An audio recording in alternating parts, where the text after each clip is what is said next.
Submission Radio here with Jared Cannonier here at UFC 244 after he just can't wait for a possible replacement fight with the Till Gaslam fight happening in the co-main event. That didn't happen, but Jared, first off, the weight cut, tell us a little bit about that. We saw you came out there. They didn't have the hoop for you, they had the towel. What was your reaction to that? It seemed a little bit disorganized when you came out there to try and... They have the hoop, which goes around the whole body, which makes it a little bit easier for people to cut weight. For some reason, they lost it when you came out, the whole situation. Well, tell us a little bit about that weight cut. Well, when I heard Darren was going to make it, we cut weight anyway. I was at 89 last night. I drank, knowing he was going to be here and telling myself that they were going to make weight, I figured I'd drink some water instead of just sitting there and awake all night and just being super dehydrated. I woke up this morning, was 93, and cut as much as I could, as fast as I could, but it wasn't fast enough. Yes. Missed it by what? Was it 8.8 pounds or some shit like that? Small miscalculation is all it is. I'm curious though, because when we were speaking to Kelvin Gaslam, he said he would not fight you on 2 days' notice. So did the UFC come back to you and sort of relay that to you? In your books, were you going to be the replacement regardless of what happens? I'm here to be the replacement. No matter what any of the fighters say, the UFC has tapped me for that position. They're the ones who, issue the contracts, make the fights. And, of course, we as the fighters agree to it. But, taking all those variables into mind, Darren being here, Gaslam saying he wasn't going to fight me if Darren doesn't make it. I drank that water. I ate that ice. It was good as hell, too. I was going to say, what's the mindset like cutting weight for a fight? Obviously an arduous process for a fight that probably isn't going to happen. Must be kind of crazy for you, right? It's easy work, I'm getting paid for it, so that's an incentive to make it happen. With all the variables, I wouldn't say it made it hard. It made it easy to be not as disciplined. So I drank that water, I ate that ice, and I enjoyed every bit of it. I didn't make it on the scales, but no biggie to me. It's just another day in the life. A lot of people wondering how that fight with you and Kelvin Gaslam would have played out. People saying you're one of the biggest challengers in the division right now. How do you think that would have played out? Did you sort of go through that scenario in your head thinking that you may be the replacement for Till? Absolutely. I'm only here to win fights, I'm going to fight the best I can and, get what's due to me, How do I see that fight playing out?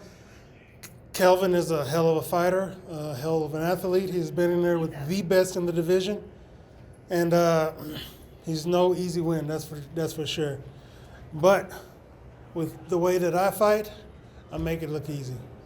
We'll let you go in a moment, Jared, because I know you want to get some food in you. But obviously with this middleweight division, especially the title picture, Israel being the champ, no one knows who's really next. It looks like it might be Romero. It was supposed to be Costa. What did you think about Israel saying that you're probably his toughest test? He did say that to us at UFC 243 post-fight. It's high praise coming from a fighter of that caliber. He's a super elite fighter. He's a super elite striker. He's a super elite MMA fighter. He holds the belt around his waist, and words like that coming from the champ is high praise. I, for one, already knew that. So it's good to hear. It's good to see that my other coworkers, I don't want to say the competition or anything like that, my coworkers noticed that as well. Izzy noticed that, verbalized that. Kelvin noticed that, verbalized it in the way that he did, saying that I'm not going to fight him on 2 days' notice. The fans are starting to get it, Everybody's riding my nutsack right now, which is cool, But at the end of the day, in my mind, it's all about being the best Jared. And I know the best Jared is better than any and everybody.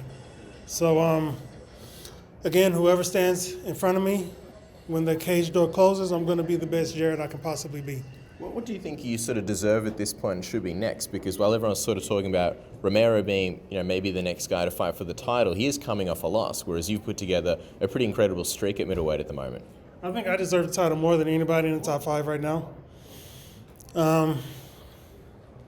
That's just it, man. Ain't nothing else I should say about it. I deserve the title shot. Like I said to the other guy, I'm not going to go asking for nobody's crumbs, though. You know, I'm here to fight whoever, whenever. And the title will come eventually. So whether it's next, or whether I have to beat up Romero or Whitaker or whoever, you know, I'll do just that. We know you just cut weight, and we'll let you go after this question. What would the timeline look like? I mean, we understand the weight cut can be an arduous process. You need a little bit of time, I suppose, just for the body to regenerate a little bit. How soon would you like to sort of get back in there if the right opponent sort of popped up? Well, I know Whitaker wants to get back in February, March. That'll be perfect for me. They had already offered me another fight of a fighter in the top 5, and he said, no, you guys can guess who that is. None of them are here tonight. So you guys can do the process of elimination with that one. That only leaves Whitaker. So we can make that fight happen, you know. I'm down to fight him. Whenever his time frame, UFC's time frame, I'm ready to fight. I can cut weight, I can make weight. I didn't make it just now because of the whole situation, but I can make weight easy, no problem. Whoever, whenever, it's whatever. Okay, well, he may be in Australia fighting Robert Whitaker next. Jared Cannonier, thank you so much for your time. We can't wait to see what happens next. Thank you, guys.